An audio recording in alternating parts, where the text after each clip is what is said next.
मित्रों सुप्रभात। एक दिन बाबा भास्करानंद जी गंगा के किनारे अपनी कुटिया में बैठे प्रभु के नाम का जप कर रहे थे कि उसी समय आहट हुई और सामने की ओर दृष्टि गई तो माधवदास जी थे। उन्होंने कहा कि आओ माधवदास आओ। अभिवादन करके माधवदास जी उनके पास बैठे और बहुत करबद्ध होकर उन्होंने ये पूछा कि महाराज जी एक बात बताइए, क्या कभी जीव ब्रह्म पद को प्राप्त कर सकता है? तो उन्होंने कहा कि हाँ कर सकता है। उन्होंने कुछ उदाहरण दिए, उदाहरणों से बात स्पष्ट करने का प्रयास किया। उन्होंने कहा कि देखो, जैसे हम मकान के अंदर हैं और बाहर अनंत आकाश है, दीवार बीच में है, इसलिए आकाश इधर भी है उधर भी है, लेकिन उधर अनंत है, विस्तृत है। इसी तरह जीव और ब्रह्म होता है। उनकी समझ में नहीं आया। फिर उन्होंने कहा कि देखो, जैसे एक घड़ा होता है, घड़े में पानी है और सरोवर में भी पानी है। सरोवर में बड़ा अधिक मात्रा में है, घड़े में कम मात्रा में है।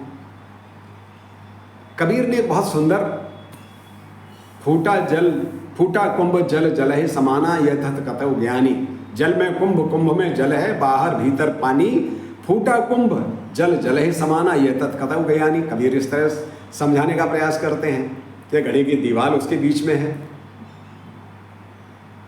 अनेक तरह से संतों ने समझाया। जब उनकी इसी तरह से माधवदास जी की समझ में नहीं आया तो उन्होंने कहा कि माधव एक काम करो, अंदर एक लोहे की डिबिया रखी है, उसे उठा के ले आओ। महाराज जी की आज्ञा का पालन करते हुए वो माधवदास अंदर गए और वो एक छोटी सी डिबिया थी लोहे की, उसको उठा कर ले आए। उन्होंने कहा कि खोलो। वो डिबिया को उन्होंने खोला। जब खोला तो कहा कि क्या है इसमें?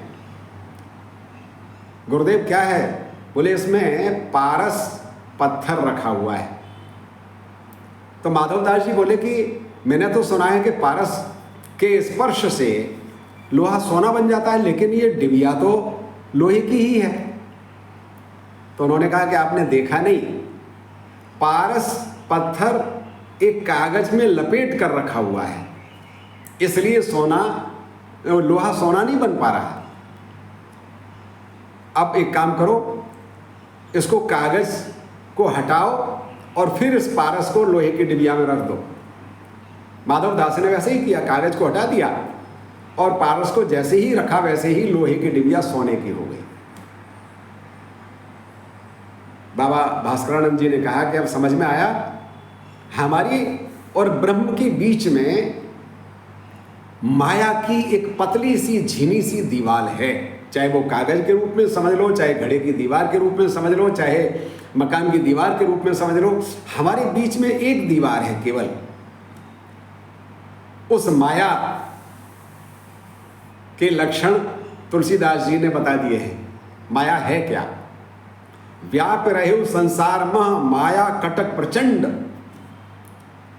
काम क्रोध लोभादि भट दंभ कपट पाखंड। ये मिट जाएंगे तो जीव ब्रह्म हो जाएगा। माधवदास जी की बात समझ में आ गई और वो प्रणाम करके चले गए। बहुत बहुत धन्यवाद।